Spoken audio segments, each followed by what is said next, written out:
Time to hit the road. Turn right.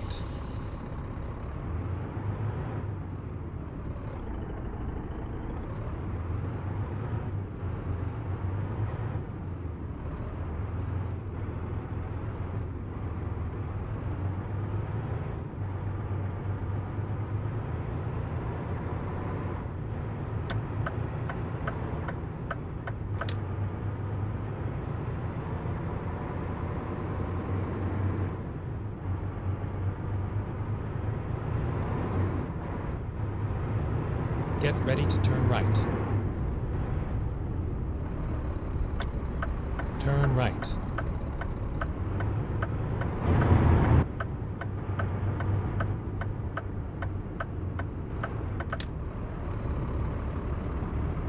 Get ready to turn left.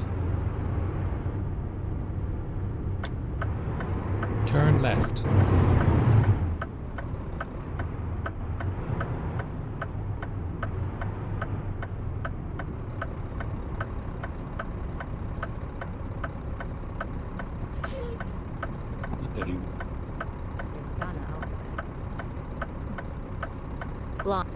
Feature. Learn more at indeed.com/. Et géniaux sur des vacances dans le sud en famille. Ah, OK. On peut faire ça. Pour les enfants. Pour ne pas manquer votre chance, réservez d'ici le 17 août avec votre conseiller en voyage ou sur... Claudia partait pour son tournoi de pickleball. J'ai visualisé mon match toute la semaine. Elle visualisait tellement qu'elle n'a pas vu le poteau derrière son auto du côté de son revers. Heureusement, comme Claudia est une cliente intacte, l'assureur avec le plus gros réseau de centres de services auto au pays, tout s'est arrangé au même endroit. En un rien de temps, elle repartait même avec une voiture de location. Je suis arrivée juste à temps pour perdre au premier tour. Mais t'es arrivé à temps. Has been set because the old record was 31.8. Stay right. Back in Then turn 2021, right. So it was very hot just a few years ago. Right now in Sherbrooke, it's 33 right. degrees, so that's a new record, 33.2. In the Gas Bay, it's 35 degrees right now in the Gas Bay. This is my hotspot across our listening area. Previous record was 32 degrees back in 1990. And Natashquan hit a high of 25 degrees today. Previous record was 24 degrees back in 1995. And so the temperature keeps climbing. Listeners telling me their car thermometers say 37. Get ready to turn right. So yes, that heat warning is in effect. And those numbers, from what you've been saying, they're not just breaking these records. We're not just breaking these records by like a 0.1 or a 0.2. We're talking about a full degree right. or more. Full degree or more. In Montreal, we have beat it by 2 degrees. Previous record in Montreal was back in 2002 at 32.7 degrees. We're at 35 now, so.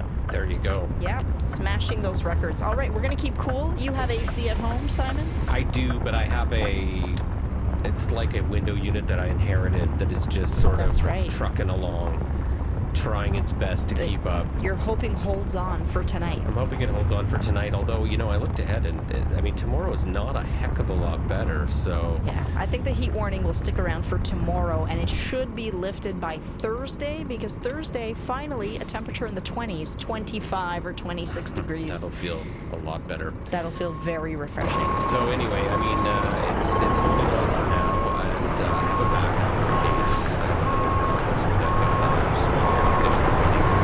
So worst case scenario, we use it to that. We need to, but it is a little stressful because, you know, we have and it goes out, and I want to make sure that it Does your cat go outside? He does go outside. He's got pretty long hair though. So this morning he's always desperate to go out. He doesn't really understand the concept of weather, obviously. Well, I don't know. See, I had a cat for 19 years. My cat hated the air conditioning. As soon as we'd turn on the air conditioner, he'd run outside. So now I'm thinking, what do the cats know that we don't know?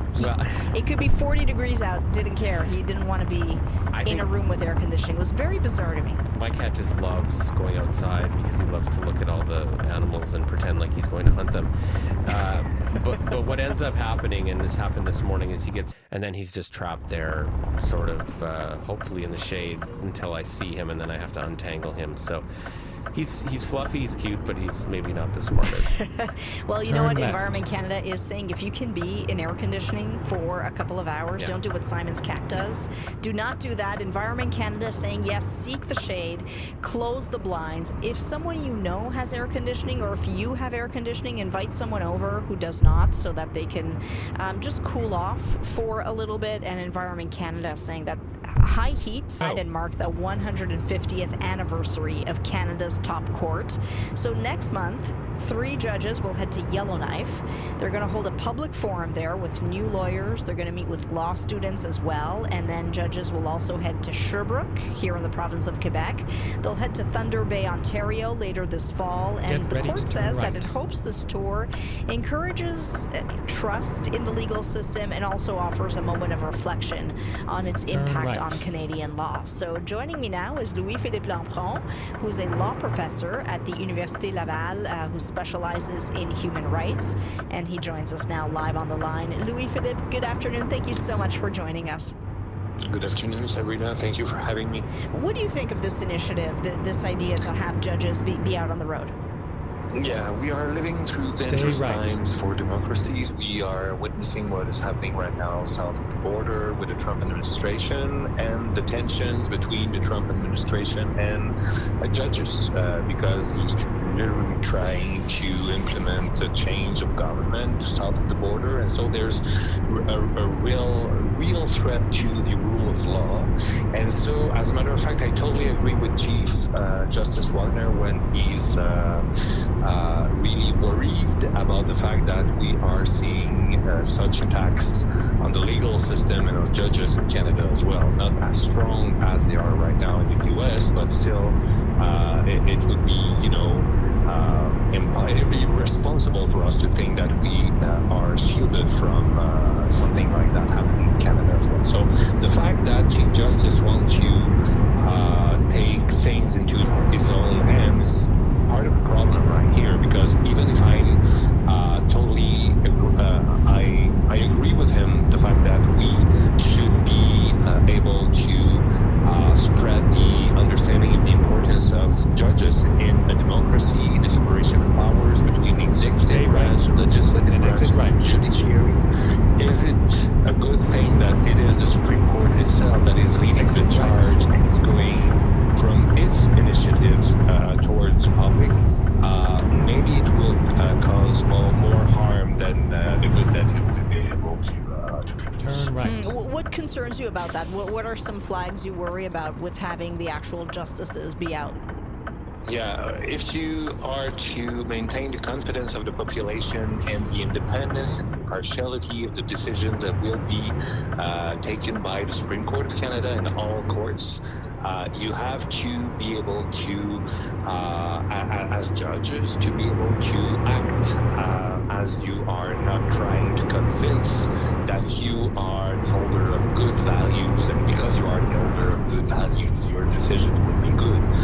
You are not politicians, and as a matter of fact, it is part of the one of the main critics since 1982 that we are witnessing in Canada against the fact that now judges are responsible to interpret the disposition of the Canadian Charter of Human Rights, and those some of those disposition articles have moral hearts, and the fact that they are enshrined with the responsibility to interpret that, they are attacking from the fact that they are not elected officials.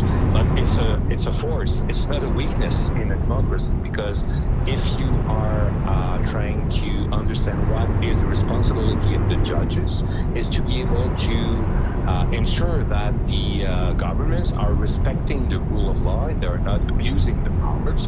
And for that, you don't have to be on the same stand or on the same stage than them. You don't have to convince of your moral higher values. So it is a little bit worrying for me that they are on a kind of a PR tour and trying with the mascot and Paul of old to be sympathetic to the population. It's kind of a fine line there.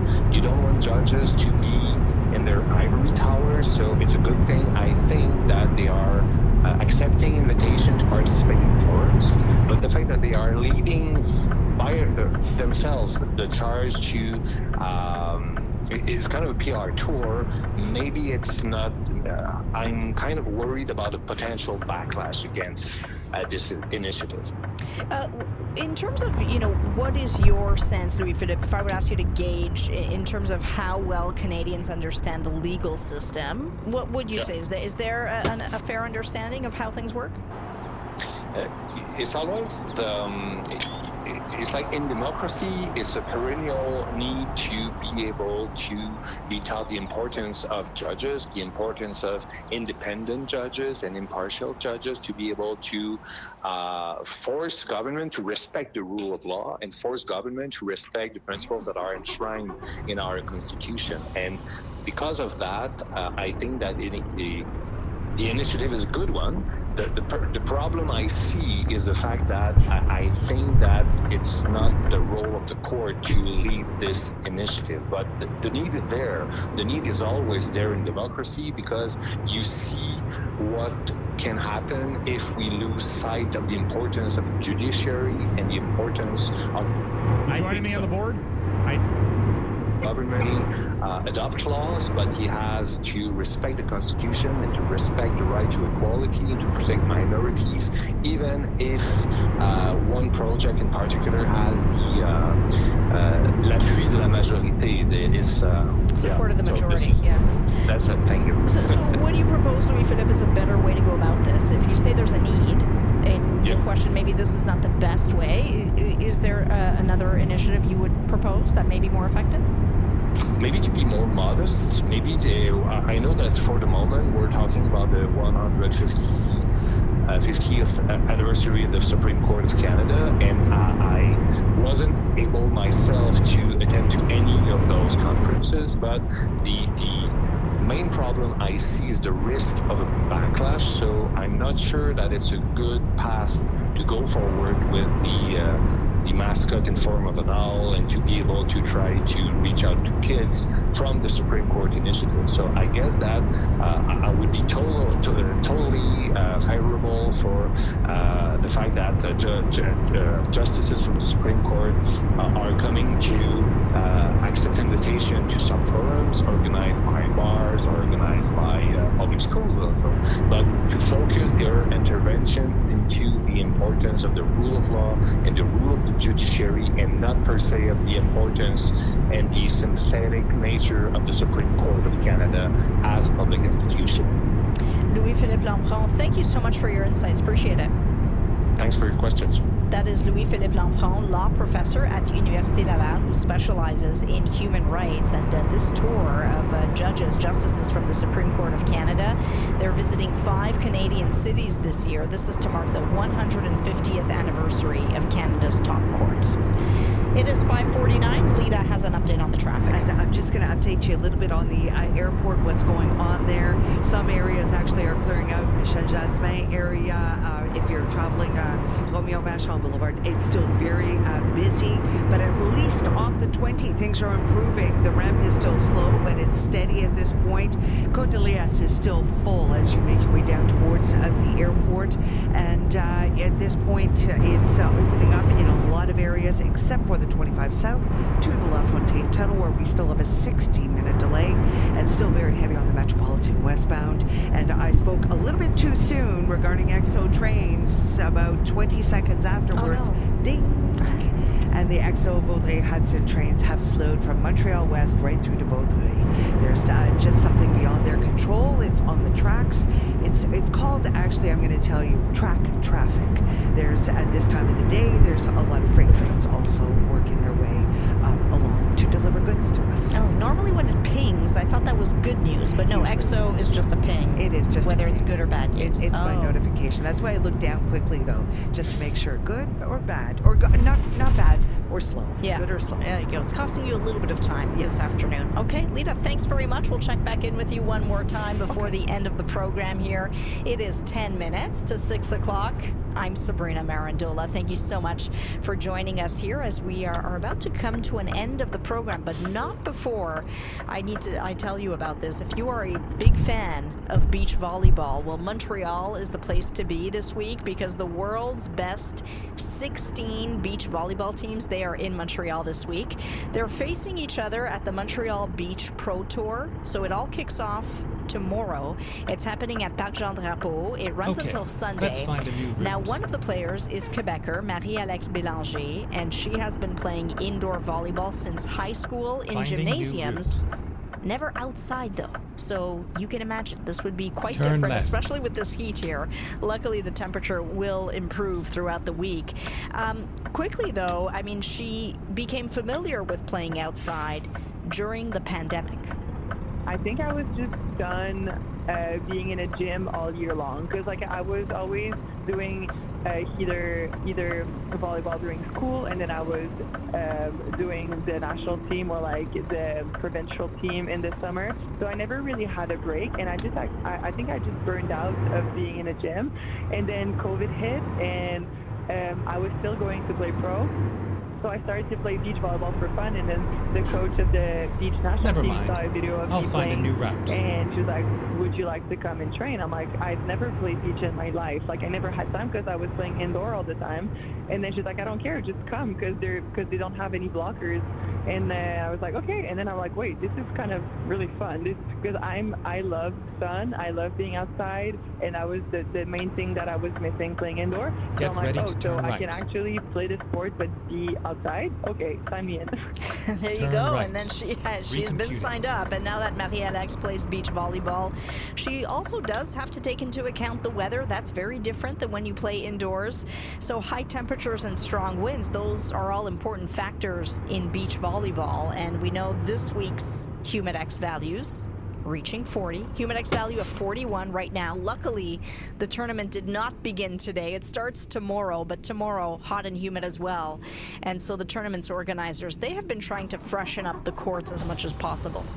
They're doing a good job at watering the court, so the sun is not as hot, but it gets hot. Like it will get hot either way, but it's part of the game, so it's definitely an extra challenge. But it's good. It's like either it's the wind, either it's the rain. Now it's the heat and humidity. So you got to be prepared for the next couple of days. We have to hydrate extra well, because if you're dehydrated, you're gonna lose your focus definitely faster. So it's a big part of the preparation. And unlike indoor volleyball, which is made up of several teammates, beach volleyball, that's just a two-person team. And so Marie-Alex has been playing with Leah Monkhouse of Mississauga since 2023.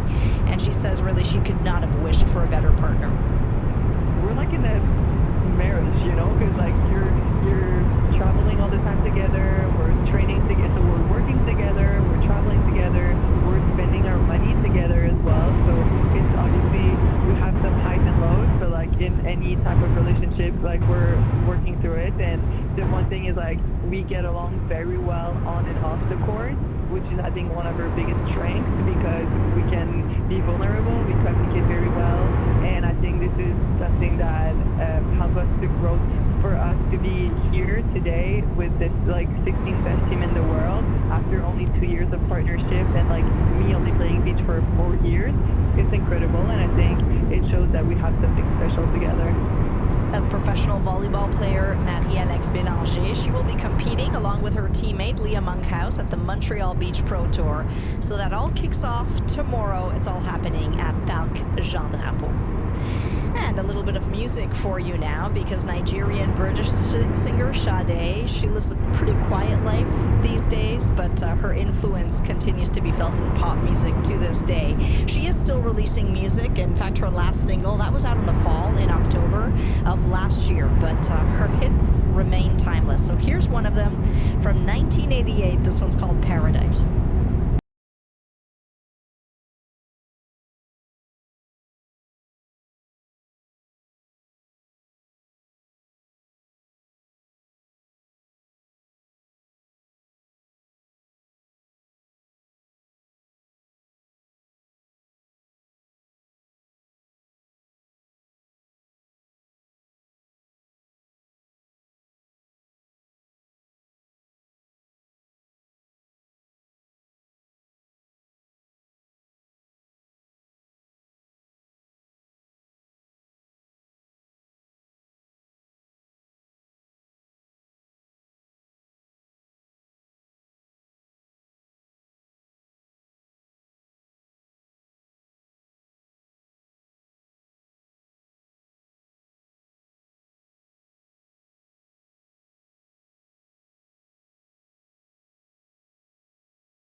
parts of Quebec setting new records, including Sherbrooke, including the Gaspé, including Montreal, and the temperature just continues to keep rising even at this hour. In Montreal right now it's 35 degrees. It's also 35 in the Gaspé, 33 in Sherbrooke, 32 in Quebec City. Let's get a look at the roads, a final look at traffic from Lita. And we still have hot spots and a couple of stalls. 20 westbound is still dealing with a stalled vehicle, center lane, First Avenue, and is back into about the Anguignon area. And to carry north from Turcotte right through to the top, still slow. The Met westbound, these are hot spots, by the way, from L'École d'Air right through the Décarie interchange. Other than that, around the province, things are emptying out. It's looking pretty good. You will, by the way, have closures tonight, and people will be out working. Imagine in this kind of heat on the Ville Marie and Vichy tunnels. They're closing the westbound direction till 5 tomorrow morning.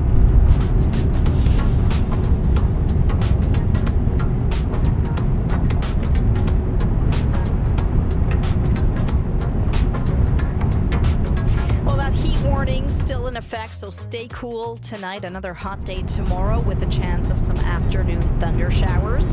And that's when we'll talk again. I want to thank you so much for your Tomorrow on Q. I'm Jill Deacon, sitting in for Tom Power. Fortune Feemster got her start writing on late night. Now she's a success in her own right with TV roles and 3 Netflix specials so far. Have you ever been compared to the entire Honey Boo Boo family?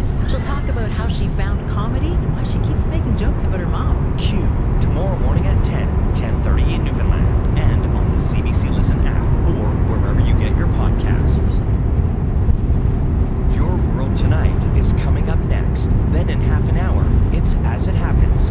I'm Faith Wendell. An underwater wildlife videographer was diving off Vancouver Island when he encountered a giant Pacific octopus, which then proceeded to take his camera and record its own video. Our guest tells us about the selfie the animal took.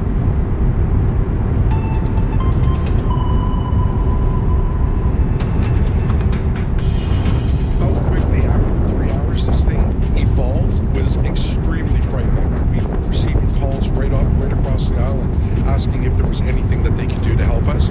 In Newfoundland and Labrador, the flames are spreading along with the fear. Hot, dry, and windy weather sparking new wildfires and allowing the ones already burning to get bigger and closer to communities, with one bearing down on the province's largest city. Welcome to Your World Tonight.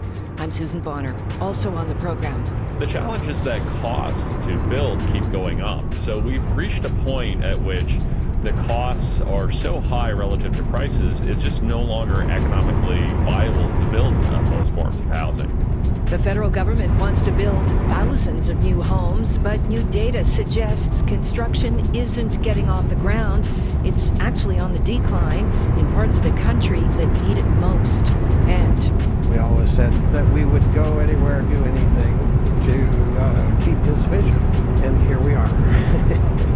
Seeing is believing, the rare procedure using a patient's teeth to restore their vision.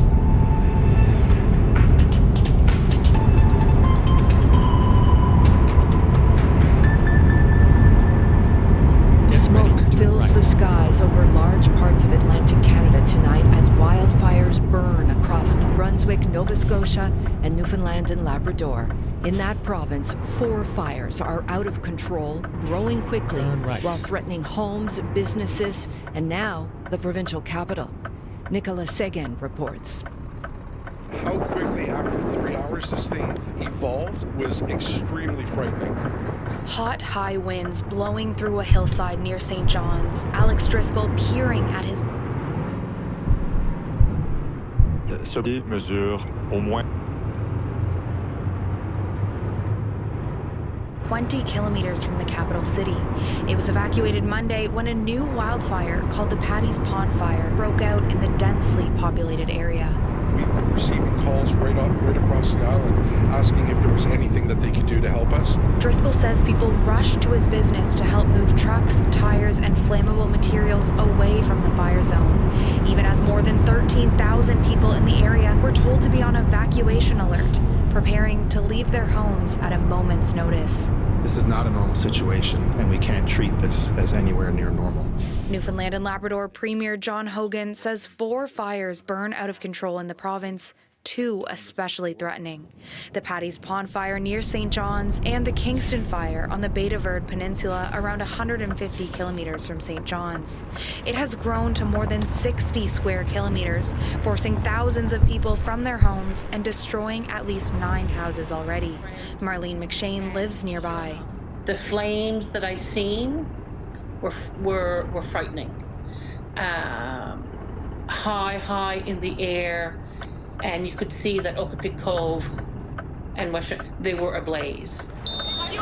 As smoke fills the sky, the Canada Summer Games has suspended some outdoor competitions, including beach volleyball and sailing, and moved some events like soccer and lacrosse from the St. John's area. Karen Sheriffs is the CEO of Canada Games. She says the community is rallying together.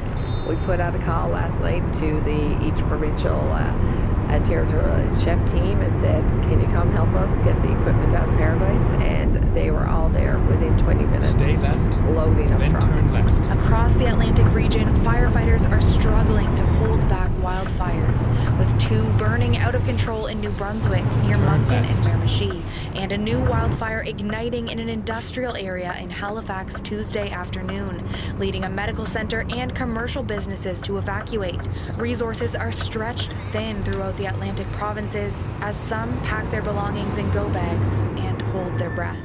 Nicola Sagan, CBC News, Halifax. Wildfires are burning in nearly every province and territory. At least 4 are causing anxiety for people in Kenworth Lakes, Ontario. The region is about a 90-minute drive northeast of Toronto. Officials say crews are struggling to keep pace with the heat and the intensity of the fires. Doug Emsley is the mayor of Kenworth Lakes. With the temperatures the way they are right now, and then you add that they probably have a bunker gear, and they're in an active fire scene, which also raises the temperature, that it must be really uncomfortable for them. In the west, a major wildfire on BC's Vancouver Island has triggered a new round of evacuation orders. The blaze near Port Alberni has forced hundreds of people from their homes and knocked out power to dozens of customers. The fire has grown to more than 6 square kilometers in size. Canada has had its worst wildfire seasons for the past 3 summers now. And if this kind of severity is the new normal, some experts say it's time to change the way the country responds to the emergency with a better coordinated national fire plan. Julia Wong has that story. The situation is catastrophic. Some of the towns are totally wiped out. The last few days have been horrible for Eugene Howell. The 62-year-old is one of thousands of Newfoundlanders forced from his home because of a fast-moving wildfire. But he's also a bit frustrated. Howell has been through an evacuation before and wishes wildfire response could be better. This is like going on in Canada many decades now. So I think it's been pushed down and down and down. He's not the only one calling on Ottawa to do more, so stories like this don't keep repeating themselves. Ken McMullen is the president of the Canadian Association of Fire Chiefs, which represents municipal firefighters. The organization has, for years, been calling for a national fire administration. The Canadian Interagency Forest Fire Centre already moves resources around on a provincial level. McMullen says a new federal agency is needed to organize municipal resources. We need that coordinating body at the federal level to work on the coordination, the response, the training, the equipment needed in order to most effectively put those resources around our provinces and territories to their ultimate perspectives. Everything is on the table, according to Federal Emergency Preparedness Minister Eleanor Olszewski. One of the things that is definitely under consideration is whether or not we should have something like you called it an administration or an agency, some different body at a federal level. But experts say it isn't only about suppressing a wildfire once it starts. Tuesday, the federal government announced more than $45 million in funding for on the amount of area that's burning. If we don't start to do more of the mitigation work, then we're constantly just chasing fires. Another idea, says Glenn McGilfrey, managing director of the Institute of Catastrophic Loss Reduction, is a federal Indigenous wildland firefighting force. They have millennia-long knowledge in the use of fire and the use of controlled burning and cultural burning. But in the end, McGillivray says making meaningful change in Canada's wildfire response may be hard to do in a country this big. The idea that we're going to be able to knock down fire and keep it down across the country is kind of a pipe dream. And he says Canadians will have to learn how to live with fire. Julia Wong, CBC News, Edmonton.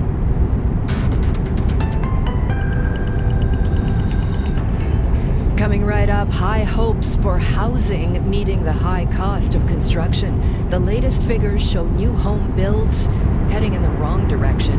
And Canadian canola farmers effectively cut off from one of their biggest customers as China escalates an ongoing trade dispute.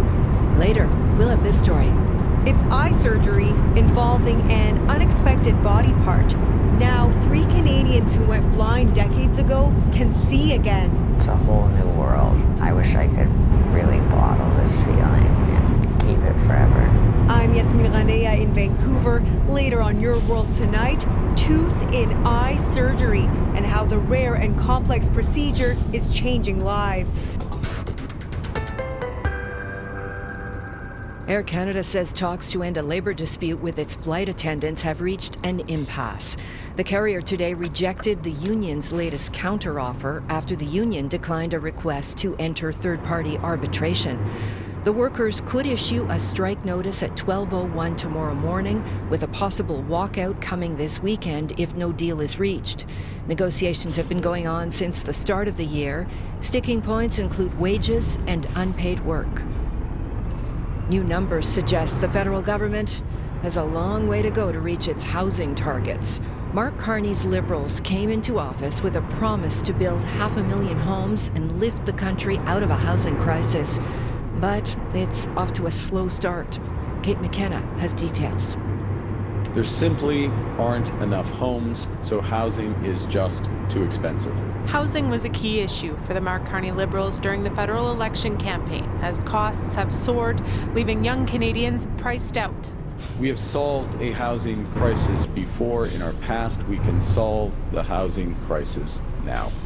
But instead of more housing stock on the horizon, New Statistics Canada data shows the value of new residential building permits issued last quarter dropped double digits, indicating less interest from developers in building homes. Well, most of the decline is in lower mainland BC and the GTA. And what's happened in those two environments is that home prices and rents have fallen. Housing researcher Mike Moffat says it all comes down to the math. But the challenge is that costs to build keep going up. So we've reached a point at which the costs are so high relative to prices, it's just no longer economically viable to build most forms of housing. So, we're seeing this decline in permits, we're seeing a decline in housing starts. These figures come one day after Ontario reported that it is not on track to meet its housing target of 1.5 million homes built by 2031, even after changing the way they count to include things like dorm rooms and long-term care beds. We'll do everything we can to hit the targets. And Ontario Premier Doug Ford says they want to get more built, but municipalities play a big role. If you want to build, you will build. And then there's some, I won't name names, they're NIMBYs. And they're the first to get out there and say, we need more homes. Well, by the way, you aren't building in our backyard, you aren't building in our neighborhood. There's no way you're doing that. Prime Minister Mark Carney promised to build nearly 500,000 homes annually, including starting a new Crown corporation. Housing Minister Gregor Robertson was not available for an interview. We have to all be heading in the same direction. Conservative housing critic Scott Aitchison says the federal government's previous efforts to move the needle, including the Housing Accelerator Fund, which gave money to cities to fast-track development, didn't work. That program was an abject failure. I mean, they gave millions of dollars to cities that then turned around and increased their costs for building. Another obstacle for a new government trying to solve a complex problem. Kate McKenna, CBC News, Ottawa. It may feel like the trade walls are closing in on Canadian exporters already struggling with American tariffs. Canadian canola is now getting hit with new duties from China at a rate of more than 75%. It's the latest escalation in an ongoing dispute. Senior business correspondent Peter Armstrong has been following this. Peter, what does this mean for Canada? I mean, if you zoom out, Susan, it essentially means that Canada's now fighting a trade war on two fronts with its two biggest trading partners. Canola exports to China are like a $4.5 billion industry, and a tariff this high effectively closes off the Chinese market entirely.